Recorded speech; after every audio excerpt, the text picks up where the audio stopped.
నువ్వెందుకు ఏడుస్తున్నావు, నీకు విచారం ఏంటి? భర్త ఉన్నాడు, ఆయన విలువ ఆమెకి తెలియలేదు, అందుకే వచ్చి చెప్తున్నాడు, నేను నీకు విశేషమైన వాడిని కానా? విశేషము అంటే నాలో నీ 10 మంది కుమారుల కంటే ఎక్కువేమీ కనబడడం లేదా? నీ కొడుకులో చూసేది నాలో చూడలేకపోతున్నావా? నీ ఏడుపును ఓదార్చేది నాలో లేదా? నీ మనోవిచారాన్ని కొట్టివేసేది నాలో లేదా? ఏడవడం భర్తను అసమర్థుని చేయడం. ఎందుకు ఏడుస్తున్నావు? నేను విశేషమైన వాడిని కాదా? కాకపోతే ఏడవచ్చు. 10 మంది కుమారుల కంటే బెటర్ అయిన భర్త ఉండగా ఏడుస్తున్నారు అంటే భర్త చేతగానివాడా, లేక భర్త ఓదార్చేవాడు కాదా, లేక భర్త పనిచేసేవాడు కాదా, భర్త పట్టించుకునేవాడు కాదా? అలాంటివి అయితే భార్య ఏడుస్తుంది. ఏ భర్త అయినా భార్యతో చెప్పవలసిన మాట ఇదే, నేను నీకు విశేషమైన వాడను కాదా? కాకపోతే ఏడుపు, విసుగు, విచారము, విడుదల ఎప్పుడు పొందాలా అనుకుంటారు, ఎప్పుడు అక్కడి నుండి పోతే బాగుండా అనుకుంటారు. ఎందుకనంటే అక్కడ ఏడిపే ఉంటుంది, అక్కడ వివరణ లేదు, ఓదార్పు లేదు, నమ్మకం ఎప్పటికీ రావటం లేదు. కాబట్టి తప్పుకుంటే పోతేమో కదా అన్నది ఖచ్చితంగా వస్తుంది. అందుకనే ఆయన వచ్చి, నేను నీకు విశేషమైన వాడను కాదా, అయితే ఏడవకు. భర్త ఈ మాట చెప్పలేకపోతే భార్యతో తన స్థానాన్ని కోల్పోయినట్టే.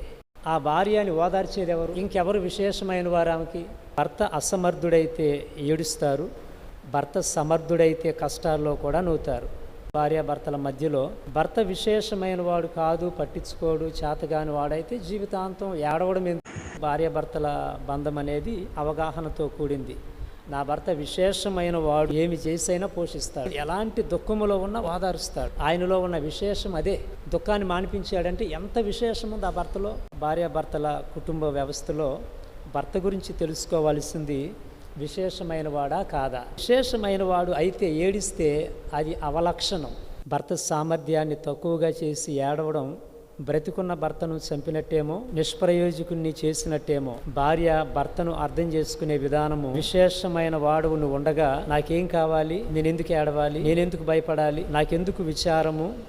దేవుడు అర్థం కానప్పుడు భయము, భర్త అర్థం కానప్పుడు భయము. దేవుడు పక్షముగా లేనప్పుడు భయము, భర్త అసమర్థుడైతే భయము. దేవుడు విడిచిపెడితే ఏడుపు, భర్త అసమర్థుడైతే ఏడుపు. భర్త సమర్థుడైతే ఏడుపు నిష్ప్రయోజనము, దేవుడు పక్షముగా ఉండగా ఏడవడము చేతగానితనం. మా ప్రియమైన తండ్రి, మమ్మల్ని ఇప్పటి వరకు కాపాడుతూ వచ్చారు. కుటుంబ వ్యవస్థలో విశేషమైన మీ లేఖన సత్యాలు అర్థం కాక చాలాసార్లు బాధపడుతూ ఉంటాం. నువ్వు నాతో ఉంటే నీవెందుకు ఏడవాలి? మా ప్రియమైన తండ్రి, కుటుంబ వ్యవస్థను కడుతూ కాపాడుతూ వస్తున్నారు. అందును బట్టి మీకు వందనాలు. మీరే దర్శించి దీవించి మహిమ పొందమని కృతజ్ఞతలు చెల్లిస్తూ యేసు నామములో ప్రార్థిస్తున్నాను తండ్రి. ఆమేన్.